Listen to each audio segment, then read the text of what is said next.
This is Optimal Living Daily, episode 932, Finding Balance Between Time and Money by J.D. Roth of GetRichSlowly.org, and I'm Justin Malik.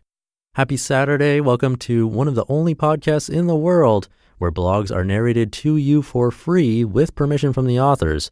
And it's an award-winning podcast thanks to you, and thank you for being part of my weekly newsletter if you're on that. If you're not, you can get a quote, life tips, free spreadsheets to help you optimize your life, and hear about what I'm reading or watching, stuff like that. Plus, you're entered into book raffles on the first of every month if you're part of that. And that's tomorrow. So if you want to be entered into the raffle tomorrow, tonight at midnight actually, make sure you're on our mailing list by tonight. Just go to oldpodcast.com to join. For now, let's get right to today's post and start optimizing your life. Finding Balance Between Time and Money by J.D. Roth of GetRichSlowly.org. Lately, my personal focus has been on finding balance in my life. I'm trying to discover the proper place for money and for time. Over the past few years, I've allowed money to become too important. I've worked too much, and that has hurt other aspects of my life. I don't have time for anything else. As part of this process, I've been reading the new edition of Your Money or Your Life, the classic book that influenced so many of us here at Get Rich Slowly. One of the author's main points is that time really is money, or approaching it from the other direction, money is time. They write, quote, "Money is something we choose to trade our life energy for. Our life energy is our allotment of time here on earth, the hours of precious life available to us. When we go to our jobs, we are trading our life energy for money. Our life energy is more real in our actual experience than money. You could even say money equals life energy. So while money has no intrinsic reality, our life energy does, at least to us. It's tangible and it's finite. Life energy is all we have. It is precious because it is limited and irretrievable, and because our choices about how we use it express the meaning and purpose of our time here on earth." End quote. I know this sounds a little new agey, but it's a profound concept. As it did for many GRS readers, this notion changed my life. But in some ways, it's an abstraction. I can talk about trading my life energy for money, but I don't know what this actually means in practice. I met somebody the other night who understands all too well. Time is greater than money. When my friend Sparky died in January, a group of his friends met after the memorial service to share our memories of him and to reconnect. Most of us hadn't seen each other since high school graduation over 20 years ago. That first meeting was fruitful, and we've continued to meet once a month ever since.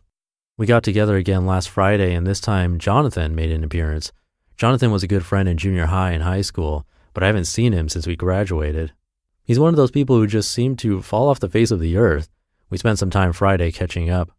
I told him my story about my struggles with debt and my current career as a professional blogger. "I don't even know what that is," Jonathan laughed. I explained that my goal was to turn my former problems with debt into something good and to help others avoid similar mistakes or to recover from them in the future. "What about you?" I asked. "What have you done with your life?" Jonathan took a deep breath. "Well, after graduation, I got a good job," he said. "I didn't go to college, but I learned a trade. I'm an electrician. I got married right after high school to a wonderful woman. We had a daughter and had another one on the way.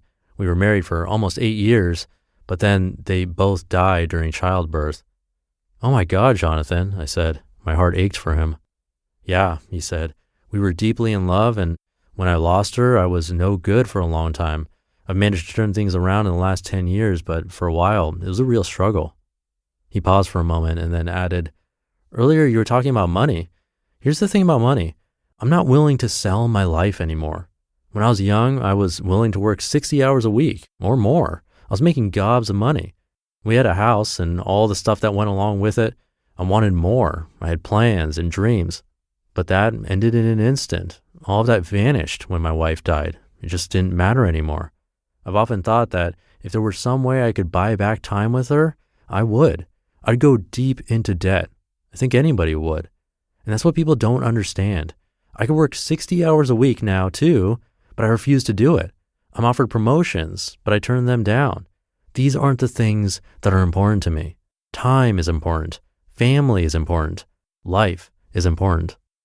"That's a fantastic point," I said, "but it can be so difficult to remember. I write a lot about working hard to earn money now so they can essentially buy time in the future. Yeah, JD, but what about today? When you reach the end of your life, you're not going to say, I wish I had more money. You're going to wish you had more time and that you'd spent more time with your loved ones while you could. If you had a magical credit card and you could buy back the days of your life, how far in debt would you go and not even care? That's an interesting question, I said.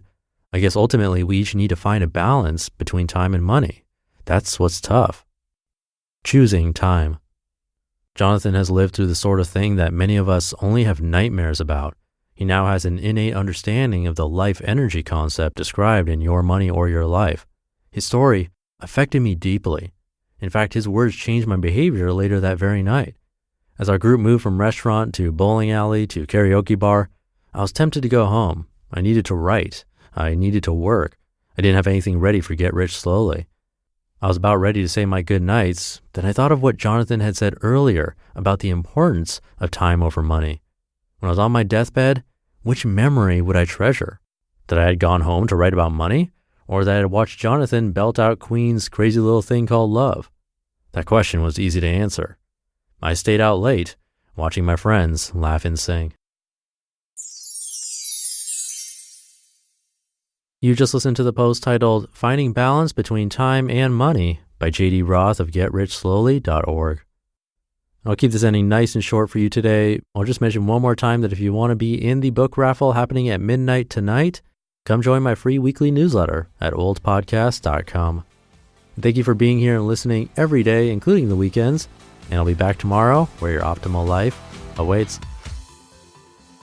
Hey, this is Dan from the Optimal Finance Daily podcast, which is a lot like this show, except more focused on personal finance. Justin handpicks the best posts he can find from blogs and authors like Ramit Sethi, Mr. Money Mustache, and more, and I read them to you 5 days a week. So if you enjoy this podcast, come on over and subscribe to Optimal Finance Daily too. And together, we'll optimize your financial life. You've been listening to Optimal Living Daily. Be sure to hit the subscribe button to stay up to date on each new episode and head to oldpodcast.com. That's OLDpodcast.com for a free gift as well as more actionable tips and resources to help you maximize your potential. Thanks for joining us, and remember, your optimal life awaits.